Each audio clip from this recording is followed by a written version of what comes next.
Breaking news. America అధ్యక్షుడు Donald Trump ఇప్పటికే అక్రమ వలసదారులకు చెక్ పెడుతున్నారు.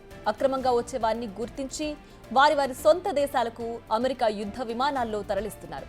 ఇప్పుడు ఇదే విధానాన్ని ఫాలో అయ్యేందుకు రెడీ అవుతోంది యునైటెడ్ కింగ్డమ్. దేశంలో ఎంతమంది అక్రమ వలసదారులు ఉన్నారో లెక్క తేలుస్తూ అరెస్టుల పర్వం మొదలుపెట్టింది. ఇందులో భాగంగా ముందుగా భారతీయ రెస్టారెంట్లపై దృష్టి సారించింది.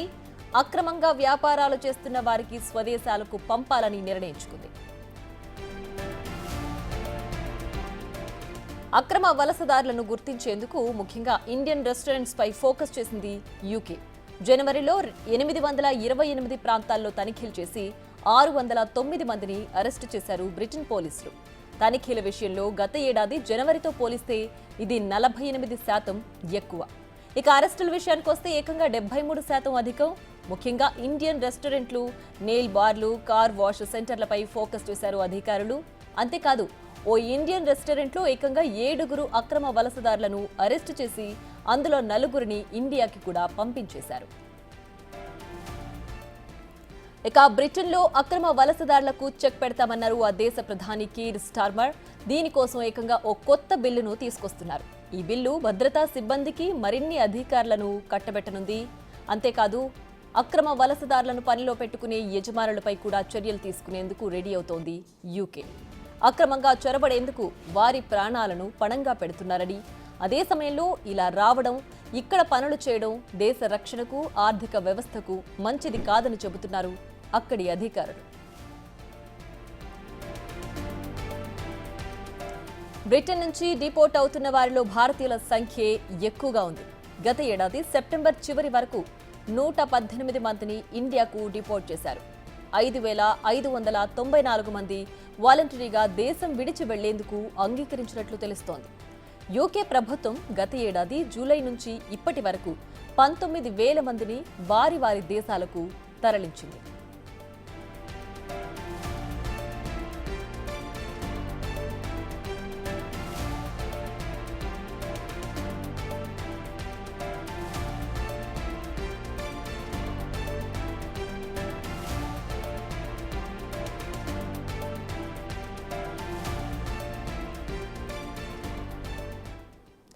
రైట్, ఇక ఇదే అంశం గురించి మనతో మాట్లాడడానికి UK immigration advisor Hari Pottru మనకు లైవ్ లో అందుబాటులో ఉన్నారు. ఆయనతో మాట్లాడదాం. హరి గారు నమస్తే అండి. నమస్తే అండి. ఎస్, చెప్పండి. ఇప్పుడు బ్రిటన్ లో మన భారతీయుల పరిస్థితి ఏంటి? అమెరికాలో ఏ విధంగా ఉందో బ్రిటన్ లో కూడా ఇప్పుడు అదే కొనసాగుతోందా? అట్లా అని కూడా చెప్పలేమండి, ఎందుకంటే ఇక్కడ 2 రకాలుగా ఉందండి పరిస్థితి. బాగా సెటిల్ అయ్యి కొద్దిగా అవగాహన ఉన్నవాళ్ళు, వీసా కరెక్ట్ గా ఉన్నవాళ్ళు బాగానే ఉన్నారు. ఎవరైతే ఈ అక్రమదారుల్లోనో లేకపోతే కరెక్ట్ వే ఆఫ్ అడ్వైజ్ లేక వంకర మార్గాల్లో వెళ్తున్నారో వాళ్ళకే ఇటువంటి ఇబ్బందులు వస్తున్నాయండి. అందరికీ ఇబ్బందులు ఏమీ లేవండి ఇక్కడ. రైట్ హరి గారు, అయితే ఇప్పుడు మెయిన్గా ఇండియన్స్ పైనే ఫోకస్ చేశారు బ్రిటన్. ఫస్ట్గా రెస్టారెంట్లు కావచ్చు, కార్ వాష్లు కావచ్చు, పార్లర్ కావచ్చు, ఇలా ఏదైతే బిజినెస్లు ఇండియన్స్ అక్కడ పెడుతున్నారో వాళ్ళపైనే మెయిన్ టార్గెట్గా ఉంది. సో ఎందుకు ఇలా ఫస్ట్ ఇండియన్స్నే టార్గెట్ చేశారనుకోవచ్చు? అలా ఏం లేదండి, ఇండియన్స్ మాత్రమే టార్గెట్ చేశారు అనేది కరెక్ట్ కాదండి. ఇల్లీగల్ ఇమిగ్రెంట్స్ ని యూకేలో నుంచి తీసేద్దాము అనేది గవర్నమెంట్ ఉద్దేశం అండి. అది ఇండియన్స్ కావచ్చు, లేకపోతే ఇంకేదైనా ఫారెన్ నేషనల్ అయినా అయి ఉండొచ్చు. సో మనం తెలుగు వాళ్ళం కాబట్టి మనం అలా ఇండియన్స్ అని మన పాటికి మనం అనుకుంటున్నాం. సో అట్లా ఏం లేదండి. ఇప్పుడు విషయం అంతా ఎక్కడికి వస్తుందంటేనండి, ఇల్లీగల్ గా ఉండేవాళ్ళు వాళ్ళు స్టేని రెగ్యులరైజ్ చేసుకోవటం తెలుసో తెలియకో వేరే వాళ్ళని సంప్రదిస్తారు. రూమ్ లో తెలిసిన వాళ్ళనో వాళ్ళనో వాళ్ళందరూ క్వాలిఫైడ్ ప్రొఫెషనల్ పీపుల్ కాదు. దానివల్ల వాళ్ళు ఇచ్చే అడ్వైస్ కూడా కరెక్ట్ గా ఉండకపోవచ్చు. వాళ్ళకు కొంతవరకే నాలెడ్జ్ ఉంటుంది. కాబట్టి మన వాళ్ళు చేస్తున్న తప్పంతా ఏంటంటేనండి, ఇమిగ్రేషన్ అడ్వైస్ కోసం ఒక ఇమిగ్రేషన్ ప్రొఫెషనల్ దగ్గరికి వెళ్ళాలి. దేశంలో ఎక్కడ ఉన్నా కానీ అక్కడ లోకల్ గా ఎవరో ఒకరు ఇమిగ్రేషన్ సర్వీసెస్ ప్రొవైడ్ చేసే బిజినెసెస్ ఉంటారు, వాళ్ళ దగ్గరికి వెళ్ళొచ్చు. కానీ మన వాళ్ళు అట్లా చేయట్లేదు. ఎవరో ఏదో అప్లికేషన్ చేశారు అని చెప్పేసి ఆ అప్లికేషన్ మనం కూడా చేసేసుకుందాం అనుకొని అట్లా తప్పు మార్గంలో వెళ్ళటం వల్ల మాత్రమే వచ్చిన ఇబ్బందులు అండి. ఇదంతా నన్ను అడిగితే స్వయంకృత అపరాధం. మనకు మనం సొంతంగా చేసుకుందే ఇదంతా. కరెక్ట్ అడ్వైస్ ఫాలో అవుతే అసలు ఇటువంటి ఇబ్బందులే రావు. రైట్. హరి గారు అయితే అంటే వన్స్ ఇప్పుడు ట్రంప్ పీఠం ఎక్కిన తర్వాత అక్కడ అమెరికాలో ఏదైతే నిర్ణయం తీసుకున్నారో సేమ్ అదే ఇప్పుడు బ్రిటన్‌లో ఫాలో అవ్వడానికి ఏంటి ప్రధాన కారణం? ట్రంప్ నిర్ణయము అమెరికాకు తీసుకున్నది ఒక రకం అయితేనండి, యూకే గవర్నమెంట్ తీసుకునే నిర్ణయాలు అది యాజ్ ఇట్ ఈస్‌గా అలాగనే ఉండకపోవచ్చండి. ఓకే. ఎందుకంటే ఒక్కొక్క కంట్రీలో ఇమిగ్రేషన్ ఒక్కొక్క రకంగా ఉంటుంది. నేను యూకే గురించి మాత్రమే మాట్లాడగలను. ఎందుకంటే నేను యూకే ప్రొఫెషనల్లీ క్వాలిఫైడ్ ఇమిగ్రేషన్ అడ్వైజర్‌ని కాబట్టి. ఓకే.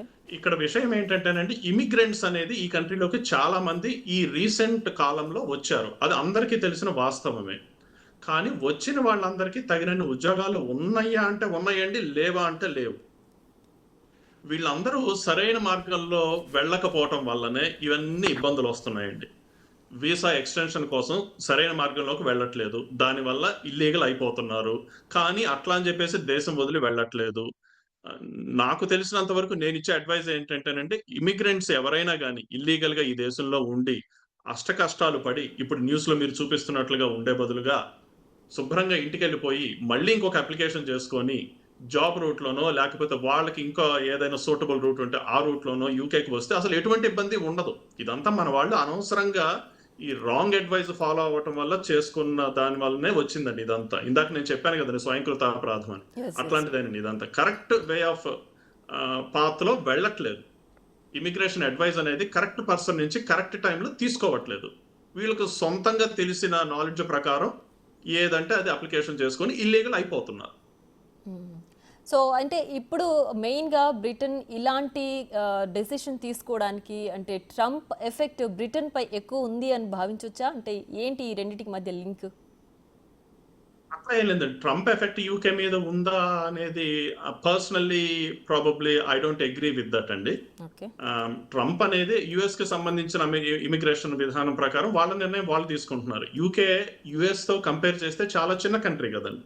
హ్మ్. సో, అకార్డింగ్‌లీ ఇక్కడ కంట్రీలో ఉండే ఇమిగ్రెంట్స్ ఎవరైతే ఉన్నారో లీగల్‌గా ఉంటే మాత్రమే ఉంచుదాము. ఇల్లీగల్‌గా ఉండే వాళ్ళని పంపించేసేద్దాం అనే ఉద్దేశంతో గవర్నమెంట్ తీసుకోబోయే నిర్ణయాలు ఎలా ఉంటాయనేది ఇప్పటికీ మనకు కూడా ఇంకా తెలీదు. ఎందుకంటే ఇంకా పబ్లిష్ చేయలేదు కాబట్టి. Soon we will get the update అండి.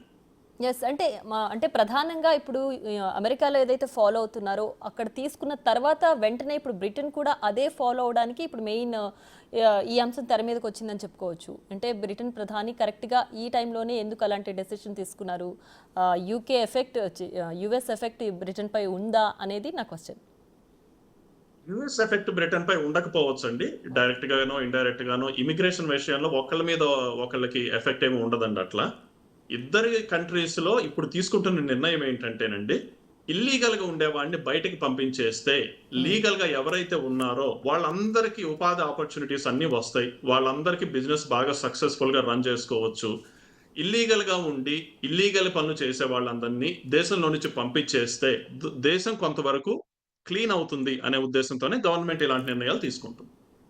రైట్. అలా అంటే ఇలా ఇల్లీగల్ గా అక్కడ సెటిల్ అయిన వాళ్ళు బిజినెస్ కావచ్చు, ఉద్యోగాలు కావచ్చు. అసల అలా ఉన్న వాళ్ళని ఇప్పటి వరకు ఎందుకు వాళ్ళు కేర్ చేయకుండా ఇప్పుడెందుకు ఆ డెసిషన్ తీసుకున్నారు? ముందుగానే అసలు రానీయకుండా అడ్డుకోవచ్చు కదా!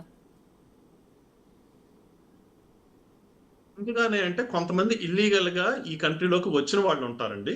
కొంతమంది ఈ కంట్రీలోకి లీగల్‌గా వచ్చి వీసా సరిగ్గా ఎక్స్‌టెన్షన్ అవ్వక ఇల్లీగల్ అయిపోయిన వాళ్ళు. ఇట్లా 2 రకాలుంటారండి దేశంలో ఇల్లీగల్‌గా ఉండటానికి కారణాలు. ఓకే. మొదటి రకం ఇల్లీగల్‌గా వచ్చే వాళ్ళ గురించి వాళ్ళ గురించి క్లారిటీ ఉంది ముందు నుంచే. వాళ్ళు ఇల్లీగల్‌గా వచ్చారు కాబట్టి వాళ్ళు ఇల్లీగల్ పనులే చేసుకుంటారు. రెండో రకం ఏంటంటే లీగల్‌గా వచ్చి వీసా ఎక్స్‌టెండ్ అవ్వక ఇల్లీగల్ అయిపోయిన వాళ్ళు. వీళ్ళు నానా రకాల అడ్డదారులు దొక్కుతున్నారు ఇప్పుడు. ఎందుకు? జాబ్‌కి వెళ్ళాలంటే వాలిడ్ వీసా అడుగుతున్నారు. అది లేదు కదా మరి వీళ్ళకి. అప్పుడేం చేయాలి? ఏదో ఒకటి ఇల్లీగల్ పనులు చేసుకోవాలి. అక్కడ ఇక్కడ డబ్బు కోసం ఆ పని, ఈ పని చేసుకుంటుండాలి. ఇది హోమ్ ఆఫీస్ వాళ్ళకి తెలిసిపోతుంది ఆబ్వియస్‌లీ. ఇవాళ కాతే రేపు అంతలోదే కదా ఇప్పుడున్న టెక్నాలజీ ప్రకారం. So, yes. అట్లా రైట్స్ అన్నీ బాగా మొదలుపెట్టేశారు. ఇమిగ్రేషన్ రైట్స్ అనేది కంటిన్యూయస్‌గా జరుగుతూనే ఉన్నాయి. కాతే ఈ మధ్య కాలంలో మీరన్నట్లుగా కొంత తీవ్రతను పెంచారు. దానివల్ల ఏమవుతుందంటే మనకి న్యూస్‌లో ఎక్కువ కనపడుతుంది. ఎందుకంటే గవర్నమెంట్ కూడా ఎకానమీ కూడా ఆలోచించుకోవాలి గదండీ! So, at the same time immigrants అందరూ ఉండి పని చేస్తున్నారు అనేది మనం అందరం ఒప్పుకోవాల్సిన విషయం. కానీ ఇల్లీగల్‌గా ఉండేవాళ్ళు ఇల్లీగల్ యాక్టివిటీస్ చేయటం వల్ల కంట్రీ ఎకానమీ కూడా దెబ్బతింటుంది కాబట్టి గవర్నమెంట్ ఇలాంటి స్ట్రిక్ట్ నిర్ణయాలు తీసుకోవడంలో తప్పుందని నేనైతే అనుకోవట్లేదు. రైట్. అయితే ఒకవైపు మనమేమో అక్కడి నుంచి విజయ్ మాల్యా లాంటి వాళ్ళని ఇక్కడ పంపించండి అని అడుగుతుంటే, అక్కడ బతుకు తెరువు కోసం వెళ్ళిన వాళ్ళపైన ఇలాంటి ప్రతాపం చూపించడాన్ని ఏ విధంగా చూడాలంటారు? విజయ్ మాల్యా లాంటి వాళ్ళు ఉన్నారండి. కాదనట్లేదు నేను. అదే ఇందాక నేను చెప్పాను కదండి, వీసా అనేది ఈ కంట్రీలో ఉన్నప్పుడు చాలా ఇంపార్టెంట్ విషయం. ఇండియాలో మనం ఉన్నప్పుడు మనం దాని గురించి అసలు పట్టించుకోం. ఎందుకంటే మన ఇంట్లో మనం ఉంటాం కాబట్టి ఆ ఇబ్బంది లేదు. కానీ దేశంగాని దేశం వచ్చినప్పుడు, అది ఏ దేశమైనా కానీ మన దేశం కానప్పుడు, వీసా నేషనల్ అయినప్పుడు లీగల్ స్టే అనేది చాలా ఇంపార్టెంట్. బ్రతుకు తెరువు కోసం వచ్చారా, బ్రతుకు తెరువు కోసం రాలేదా అనేది అది సెకండరీ క్వశ్చన్ కదండి. ఈ దేశానికి వచ్చినప్పుడు ఈ దేశంలో మనం లీగల్ గా ఉండాలి. అది చాలా ఇంపార్టెంట్. ఆ లీగల్ గా ఉండటానికి సరైన మార్గం ఎంచుకోకపోతే దానివల్ల వచ్చే ఇబ్బందులే ఇవన్నీ. ఇల్లీగల్ అయిపోతారు. హోమ్ ఆఫీస్ వాళ్ళు ఆబ్వియస్లీ వచ్చి పట్టుకుంటున్నారు, వెనక్కి పంపిస్తున్నారు, అసైలం క్లెయిమ్లు వేసుకుంటున్నారు కొంతమంది, లేకపోతే డిపోర్టేషన్ సెంటర్ నుంచి డైరెక్ట్ గా ఫ్లైట్ ఎక్కి ఇంటికి వెళ్ళిపోతున్నారు. ఇట్లా రకరకాలండి. ఇవన్నీ నేను రోజు చూసే కేసులే, ఇందులో కొత్తగా ఏమీ లేదు. కాకపోతే ఈ మధ్య కాలంలో కొంత తీవ్రతను పెంచడం వలన హోమ్ ఆఫీస్ వాళ్ళు అలర్ట్ అయిపోయి, ఎందుకంటే హోమ్ ఆఫీస్కి ఇప్పుడు ఈ వీసా సిస్టమ్ వచ్చిన తర్వాత ఎవరు లీగల్ గా ఉన్నారు, ఎవరు ఇల్లీగల్ గా ఉన్నారనే తెలిసిపోతుంది. ఎలక్ట్రానికల్లీ ఆ డేటా వాళ్ళ దగ్గర డేటాబేస్ లో ఉంటుంది కాబట్టి. సో దానివల్ల హోమ్ ఆఫీస్ కి ఎక్కువ ఇన్ఫర్మేషన్ ఉందన్నమాట ఇప్పుడు ఈ వీసా వచ్చిన దగ్గర నుంచి. Who is legal and who is staying here illegal in the country అనేది. సో ఆబ్వియస్లీ డేటాబేస్ బేస్ చేసుకొని దే టేక్ నెసెసరీ యాక్షన్. ఏ దేశంలో అయినా కానీ అది జరగటంలో ధర్మమే కదండి. రైట్. హరి గారు, అయితే ఇల్లీగల్ ఇమిగ్రెంట్స్ అంటే రెండు రకాలని చెప్తున్నారు మీరు. కొంతమంది ఇల్లీగల్ యాక్టివిటీస్ చేస్తుంటారు అక్కడ, కొంతమంది జాబ్ పర్పస్ వెళ్ళి దాన్ని కంటిన్యూషన్ చేసుకునే దాంట్లో చేసుకోలేక ఇలా ఇల్లీగల్ అవుతారు అని చెప్తున్నారు. మరి ఇప్పుడు కొత్తగా వెళ్ళాలనుకునే వాళ్ళకు ఇది సాధ్యం కాదంటారా? ఒకవేళ నిజంగా ఇప్పుడు కొత్తగా వెళ్ళాలి బ్రిటన్కి అనుకునే వాళ్ళు ఎలాంటి ప్రికాషన్స్ ఫాలో అవ్వాలంటారు? ఈ దేశానికి కొత్తగా వచ్చే వాళ్ళకి నేను ఇచ్చే అడ్వైజ్ ఒకటేనండి. మీరు ఈ దేశం ఎందుకు వస్తున్నారు? అసలు చదువుకోవటానికి వస్తున్నారా, ఉద్యోగరీత్యా వస్తున్నారా, లేకపోతే ఏదైనా బిజినెస్ పెట్టుకుందామనా, లేకపోతే ఇంకా వేరే ఏదైనా ఆలోచన ఉందా అనేది ముందు ఒక క్లారిటీ రావాలండి. ఊరికైనా వీసా వచ్చేసింది కదా అని చెప్పేసి నాకు నేను ఈ కంట్రీకి వెళ్ళిపోతాను అనేటట్లుగా వస్తే ఉపయోగం ఉండదండి. ఇదిగో ఇలానే తయారవుతుందండి పరిస్థితి. అట్లా ఉండకూడదు. మనం ఈ కంట్రీకి ఎందుకు వస్తున్నాము అనేది మనం అనలైజ్ చేసుకొని, I want to do this or I want to do that అని ఒక క్లారిఫికేషన్ వచ్చిన తర్వాత మాత్రమే ఈ కంట్రీలోకి రావటం మంచిది. నేను ఒక చిన్న ఉదాహరణ చెప్తాను. చాలా మంది స్టూడెంట్ వీసా మీద ఈ మధ్య కొన్ని వేల మంది వచ్చారు. ఈ స్టూడెంట్ వీసా మీద వచ్చిన వాళ్ళు చాలా మందికి విజన్ లేదండి. అంటే ముందు ఏం చేద్దాము ఈ స్టడీస్ తర్వాత, మనం ఈ కంట్రీకి ఎందుకు వచ్చాము. అందరికి నాకు తెలిసినంతలో, నేను రోజు చాలా మంది ఇమిగ్రేషన్ క్లయింట్స్ నేను అపాయింట్మెంట్స్ ఇచ్చి చూస్తుంటాను కాబట్టి నా అనుభవం గురించి చెబుతున్నాను. చాలా మంది వచ్చేదల్లా ఈ కంట్రీలోకి వీసా మీద వచ్చి ఏదో ఒక రూపంలో కొంత డబ్బు సంపాదించుకొని ఆ వీసాకి అయ్యే ఖర్చులు, ఇండియాలో స్టూడెంట్ లోన్ కావచ్చండి, లేకపోతే ఇంకేదైనా ఫ్యామిలీ మెయింటెనెన్స్ ఖర్చులకి సంబంధించిన విషయాలు కానివ్వండి, ఆ అమౌంట్ అంతా తీర్చడానికి అని చెప్పేసి ఇక్కడికి వచ్చి కష్టాలు పడి, ఆ కష్టపడే రీతిలోనే వీసా ఎక్స్పైరీ అయిపోతుంది అనేది మర్చిపోయి, పోనీ మర్చిపోకపోయినా కానీ అసలు యూనివర్సిటీ విషయం అనేది ఓ పక్కన పెట్టేసి ఈ మనీ ఎర్నింగ్ అనే దాంట్లోనే మోటివ్ ఉంచుకొని ఆ మనీ కోసమనే పరిగెత్తే క్రమంలో జరుగుతున్నాయి అన్నమాట ఇవన్నీ. సో మనం ఎందుకు వచ్చామనేది మనం మర్చిపోయి డబ్బు ఆశలో పడిపోతే ఇంకా అట్లానే ఉంటుంది. మరి వీసా ఎక్స్పైర్ అయిన తర్వాత కూడా ఏదో ఒక వంకర మార్గంలోకి వెళ్ళి ఆ పని ఈ పని చేసేసుకోవాల్సిన పరిస్థితి వస్తుంది. తద్వారా ఏమవుతుంది, ఇప్పుడు అందరినీ వెనక్కి పంపిస్తున్నారు. విజన్ ఉండాలి.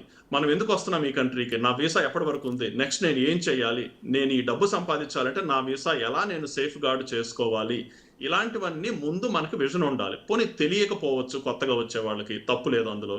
ఒక ప్రొఫెషనల్లీ క్వాలిఫైడ్ పర్సన్ దగ్గరికి వెళ్ళి ఒక అడ్వైస్ తీసుకోవాలి కదా. ఆ అడ్వైస్ తీసుకోకపోతే జరిగే అనర్థాలే ఇలాంటివి అనమాట. సో నా రికమెండేషన్ అయితే కన్నా కంట్రీకి రండి, ఇబ్బంది ఏమి లేదు ఈ కంట్రీలో. వీళ్ళు నెగిటివ్గా చెబుతుంటారు, కొంతమంది పాజిటివ్గా చెబుతుంటారు, అది కాదు. నాకై నేను వ్యక్తిగతంగా ఇచ్చే అడ్వైజ్ ఏంటంటే ఈ కంట్రీకి రండి, ఇబ్బంది లేదు. కానీ మీరు ఎందుకు వచ్చారు, ఏం చేస్తున్నారు, నెక్స్ట్ ఏం చేయాలి అనేది ఒక ప్లాన్ ఉండాలి. అట్లాంటి వాళ్ళకి సెటిల్మెంట్కి ఇబ్బంది ఏం లేదు. మీకు తెలుసు కదండి, వ్యక్తిగతంగా మీకు చాలా మంది యూకేలో తెలిసిన వాళ్ళు ఉండుండొచ్చు. మరి మాలాంటి వాళ్ళు మేమందరూ సెటిలర్స్ కదా ఇక్కడ. మరి మేమెందుకు సెటిల్ అయ్యాము, మిగతా వాళ్ళందరూ ఎలా సెటిల్ అయ్యారు? చాలా మంది తెలుగు వాళ్ళు మంచి మంచి బిజినెస్ లో సక్సెస్ఫుల్ పీపుల్ చాలా మంది ఉన్నారు, నాకు తెలిసి వ్యక్తిగతంగా కూడా. మరి దానికి దీనికి తేడా ఏమిటి, ఇలాంటివి అనలైజ్ చేసుకోవాలి. అది ఆ విజన్ ఉన్నంత కాలం నేను అనుకోవటం ఈ కంట్రీకి రావడంలో ఎటువంటి అభ్యంతరం లేదు.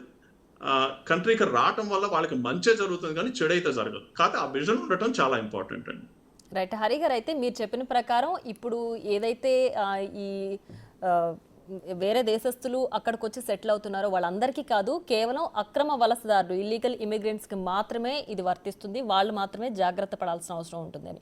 సో మీరు చెప్పినట్టు ఇల్లీగల్ ఇమిగ్రెంట్స్లో రెండు రకాలు, ఒకరు ఇల్లీగల్ యాక్టివిటీస్ చేసేవాళ్ళు, ఇంకొకరు జాబ్ పర్పస్ ఉండి, లేదంటే అంటే ఎక్కువ శాతం ఇంకొక రకం వాళ్ళు ఎవరుంటున్నారని మీ అంచనా ప్రకారం?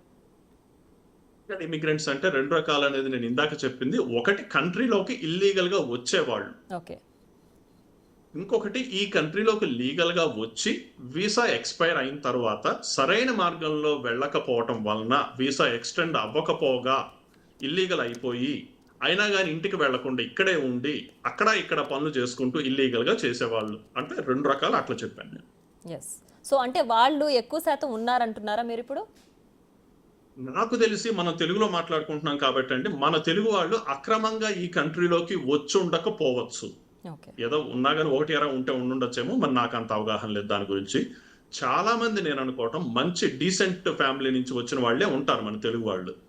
వచ్చిన వాళ్ళందరూ లీగల్ గానే వచ్చి ఉండొచ్చు, కానీ ఇక్కడికి వచ్చిన తర్వాత వాళ్ళ అలవాట్లు కానివ్వండి, వ్యసనాలు కానివ్వండి, వాళ్ళ తిరుగుళ్ళు కానివ్వండి, అసలు నేను ఎందుకు వచ్చాను ఈ కంట్రీకి, నేను ఏం చేయాలి, ఏం చేస్తున్నాను అనేది ప్రశ్నలకు వాళ్ళకి వాళ్ళే అవగాహన లేకుండా బిహేవ్ చేయటం వల్ల ఇవన్నీ జరిగే అనర్థాలు, ఇల్లీగల్ అయిపోతున్నారు.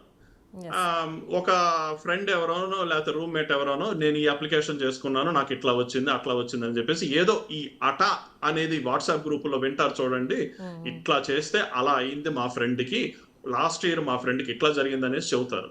Immigration rules are ever so changing అండి ఈ కంట్రీలో.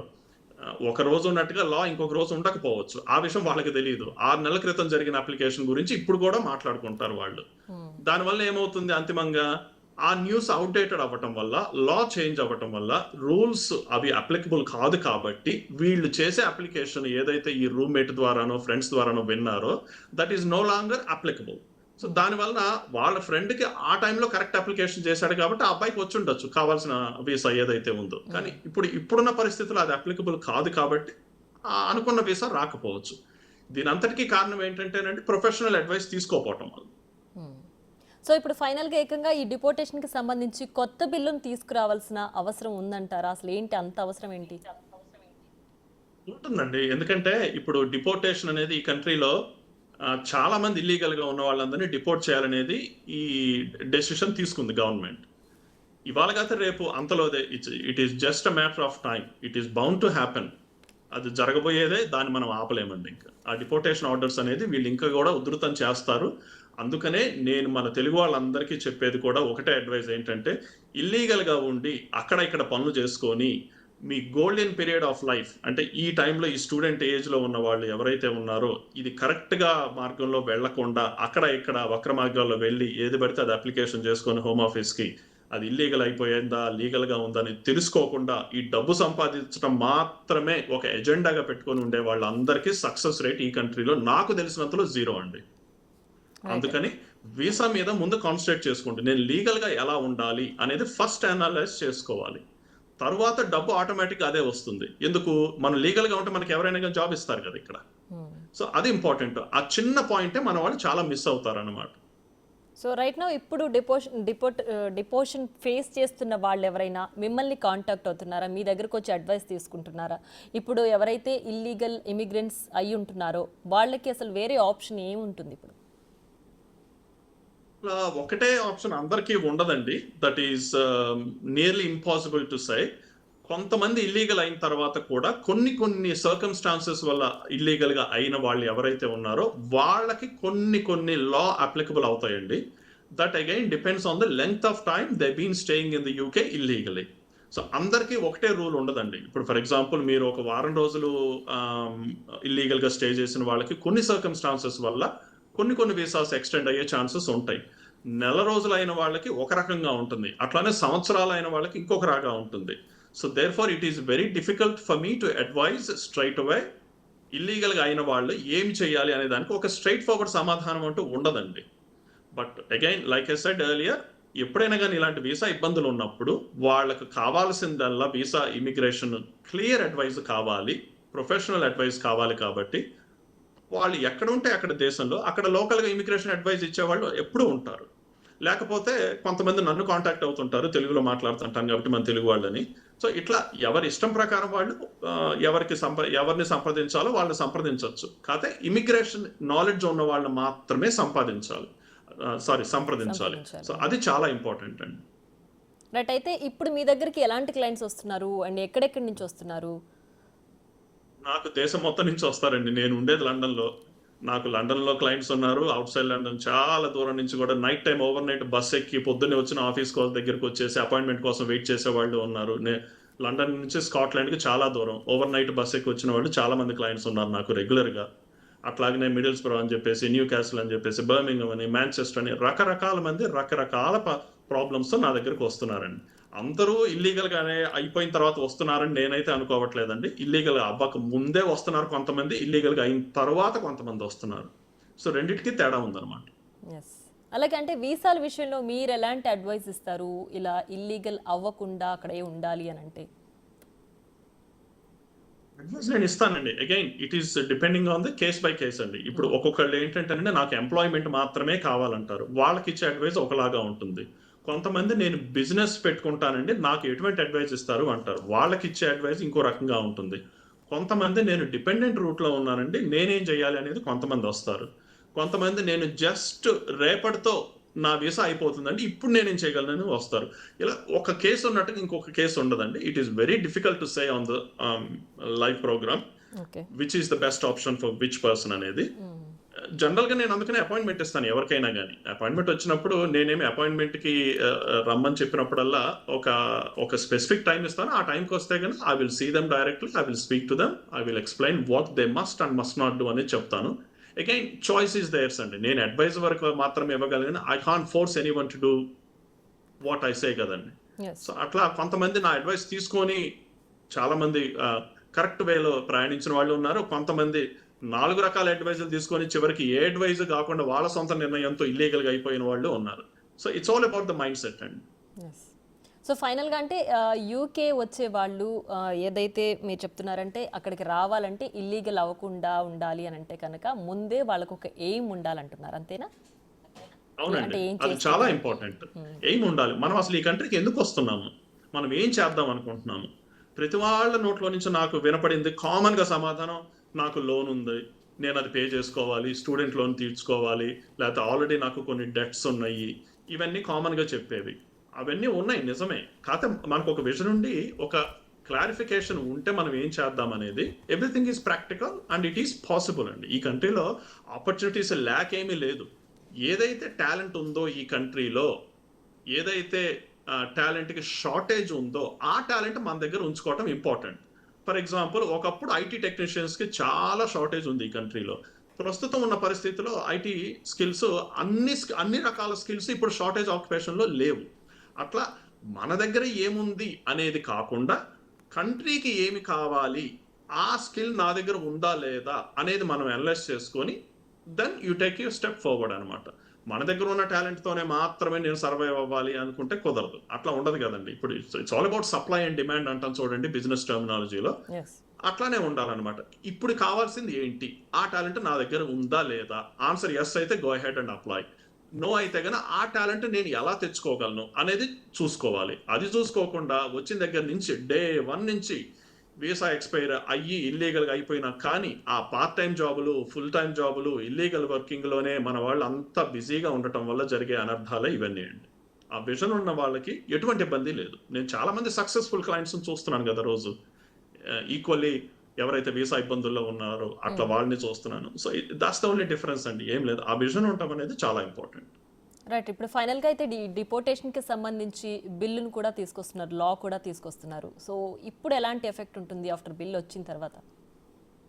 ఏముందండి, ఇంకా డిపోర్టేషన్ లా వచ్చినప్పుడు ఆబ్వియస్లీ లా ప్రకారం ఎవరైతే డిపోర్టేషన్ కి ఎలిజిబుల్ అవుతారో వాళ్ళందరినీ ఈవెన్చువల్లీ తీసేస్తారు. It is just matter of time అండి. ఎవరిని నేను అనుకోవటం గవర్నమెంట్ స్ట్రిక్ట్ రూల్స్ వచ్చిన తర్వాత they will enforce the strict law so that all the illegal immigrants will be removed from the country. నా ఒపీనియన్ ప్రకారము నేను మన తెలుగు వాళ్ళకి ఇచ్చే అడ్వైజ్ ఏంటంటేనండి, ఇల్లీగల్గా ఈ దేశంలో ఎక్కువ రోజులు ఉండి వాళ్ళు పట్టుకొని మిమ్మల్ని అనవసరంగా ఇంటికి పంపించడం కంటే మనమే సొంతంగా వీసా ఎక్స్పైరీ డేట్ కి ముందే ఇంటికి వెళ్ళిపోతే రేపొద్దున ఇంకొక అప్లికేషన్ చేసుకొని మళ్ళీ ఈ కంట్రీలోకి రావడానికి ఎలిజిబిలిటీ ఉంటుంది. లేకపోతే కనుక certain length of time ban వేస్తారు. That again depends on certain circumstances అనమాట. సో అలా ఇల్లీగల్ గా ఉండి నానా ఇబ్బందులు పడే కంటే చక్కగా ఇన్ టైంలో ఇంటికి వెళ్ళిపోయి వేరొక అప్లికేషన్ చేసుకొని మళ్ళీ కంట్రీలోకి ఎంట్రీ అవుతే చాలా బాగుంటుంది. రైట్. అలాగే ఇప్పుడు కొత్తగా యూకే రావాలనుకున్న వాళ్ళు ప్రధానంగా ఎలాంటి అడ్వైజర్ని కాంటాక్ట్ అవ్వాలి, లేదంటే ఎలాంటి ప్రికాషన్ తీసుకోవాలి, అక్కడికి రావాలంటే వీసా విషయంలో వాళ్ళు ఎలాంటి జాగ్రత్తలు పాటించాలంటారు? యూకే వీసాస్ కి సంబంధించి యూకే ఇమిగ్రేషన్ లా చదివిన వాళ్ళు, ప్రొఫెషనల్లీ క్వాలిఫైడ్ ఇమిగ్రేషన్ అడ్వైజర్స్ అయి ఉండొచ్చు, such as a person like me, లేకపోతే ఇమిగ్రేషన్ సొలిసిటర్స్ అని ఉంటారు, ఇమిగ్రేషన్ లాయర్స్ అని ఉంటారు. వాళ్ళని anybody that is qualified professionally in the area of immigration వాళ్ళని మాత్రమే సంప్రదించాలి. ఎందుకు? మనకి అడిగిన డౌట్లన్నిటికీ వాళ్ళ దగ్గర కరెక్ట్ సమాధానం ఉంటుంది కాబట్టి. అది కాకుండా సొంతంగా రూమ్మేట్స్ దగ్గర నుంచో, ఫ్రెండ్స్ దగ్గర నుంచో, లేకపోతే ఇంకెవరైనా డిస్టెంట్ రిలేటివ్స్ దగ్గర నుంచి అడ్వైస్ తీసుకుంటే వాళ్ళు చెప్పేది నిజమో అబద్ధం అనేది పక్కన పెడితే ప్రస్తుతం ఉన్న లా ప్రకారం అది అప్లికబుల్ కాకపోవచ్చు. కాబట్టి అంతిమంగా మనకి నష్టం జరిగే అవకాశం ఉంటుంది. So therefore it is very important to advise somebody who is professionally qualified in immigration so that you get the correct advice at the right time. Hari గారు, అయితే అది ఎలా ఎత్తుక్కుంటాం? మనం గూగుల్లో ఎత్తుక్కోవచ్చు. Professionally qualified immigration lawyers or professionally qualified immigration advisers or solicitors in the UK అని గూగుల్లో కొడితే చాలా లిస్ట్ వస్తాయి. అట్లానే రకరకాలుగా మనకి దగ్గర ఉన్న మన జియోగ్రాఫికల్ లొకేషన్ బట్టి మనం ఎక్కడ ఉన్నామో అక్కడ లోకల్ వాళ్ళని మనం సంప్రదించవచ్చు. That is the best way. లేదు ఎవరైనా తెలిసిన వాళ్ళు ఉన్నారా, ఫ్రెండ్స్ వాళ్ళు వీళ్ళు, వాళ్ళ ద్వారా ఏదైనా కాంటాక్ట్ తీసుకోవచ్చు. లేకపోతే ఇప్పుడు నా పేరు, ఇప్పుడు మీకు తెలుసు కాబట్టి నా పేరు హరి పోట్రు, నేను యూకే ఇమిగ్రేషన్ అడ్వైజర్ని. అట్లా నా పేరు గూగుల్ చేసినా కానీ they will get to know my details. అట్లా దెర్ ఆర్ మెనీ వేస్ అండి. ఈ రోజుల్లో టెక్నాలజీ మన చేతిలో ఉంది కదండి. స్మార్ట్ ఫోన్స్ వచ్చిన దగ్గర నుంచి మనకి ఏది కావాలంటే అది నిమిషాల్లో దొరికిపోతుంది కదా ఇన్ఫర్మేషన్. సో అట్లా ఆ ఇన్ఫర్మేషన్ తీసుకోవటం అనేది చాలా ఇంపార్టెంట్. ప్రొఫెషనల్ అడ్వైస్ తీసుకుంటే they will advise you in the right direction. Right. మీరు అన్నట్టు ఒక మంచి అడ్వైజర్ని మనం గూగుల్లో సర్చ్ చేసి వెళ్ళాలి అని అంటే వీళ్ళు పర్ఫెక్ట్ అడ్వైజర్ అని చెప్పి ఒక స్టూడెంట్ కావచ్చు, లేదంటే యూకేకి ఫస్ట్ టైం వస్తున్న వాళ్ళకి ఎలా తెలుస్తుంది? ఇప్పుడు మనం గూగుల్లో సెర్చ్ చేసినప్పుడు వాళ్ళ గూగుల్ రివ్యూస్ చూడొచ్చు. లేకపోతే వాళ్ళు ప్రొఫెషనల్లీ క్వాలిఫైడ్ అవునా కాదా అని చెప్పేసి వాళ్ళ వెబ్సైట్ లో క్రెడెన్షియల్స్ ఉంటాయి. ఫర్ ఎగ్జాంపుల్ సొలిసిటర్స్ రెగ్యులేటరీ అథారిటీ అని, SRA అని, లేకపోతే నేనైతే OISC, formally known as OISC, ఇప్పుడు IAA ఇమిగ్రేషన్ అడ్వైజర్ అథారిటీ అని. ఇట్లా వాళ్ళ వెబ్సైట్ లో ఆ లోగో కూడా ఉంటుంది. సో అట్లా అథెంటిసిటీ చెక్ చేసుకున్న తర్వాత వాళ్ళని సంప్రదించవచ్చు. లేదు మీరు సంప్రదించిన అడ్వైజర్ కరెక్ట్ గా ఉన్నారో లేరో అనుకున్నప్పుడు you can always go for another option కదా. ఇంకొక సెకండ్ ఒపీనియన్ కోసం ఇంకొక లాయర్ దగ్గరికైనా వెళ్ళొచ్చు. సో అట్లా దెర్ ఆర్ మెనీ వేస్ అండి to find somebody who is professionally qualified. Okay. So నిన్న US వంతైంది, ఇవాళ UK వంతైంది. నెక్స్ట్ ఏది ఉండబోతుంది ఇప్పుడు మీకున్న అంచనా ప్రకారం, మీరు చూస్తున్న సర్కమ్స్టెన్సెస్ ప్రకారం?